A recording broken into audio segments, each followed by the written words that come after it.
वास्तविक पाहता आम्ही विज्ञानवादी लोक असल्यामुळं आणि अंधश्रद्धा निर्मूलन समितीच्या सारख्या संघटनेत काम केली असल्यामुळे आमचा या थोतांडावर अजिबात विश्वास नाही. पण या माध्यमातून एक प्रश्न उपस्थित होतो की असं लिंबू भारणं, तिथं पूजा करणं, हा जो अघोरी विद्येचा प्रकार केला गेलेला आहे, त्याच्या मागं दादा नकोसे झाल्याचं काही लोकांना वाटत होतं का?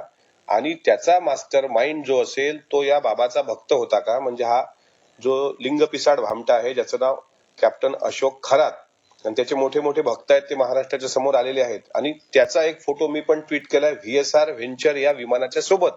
म्हणजे VK सिंग सोबत सुद्धा हा त्याचा तो गुरु शिष्याचं नातं होतं का? आणि त्याच्या सांगण्यावरून मग यांनी सल्ला देऊन कुणी तो अघोरी प्रकार घडून आणला, SIT मध्ये याचा सुद्धा तपास झाला पाहिजे. कारण बऱ्यापैकी ही अघोरी पूजा आणि दादाचा विमान अपघात याचा संबंध नाकारता येणार नाही.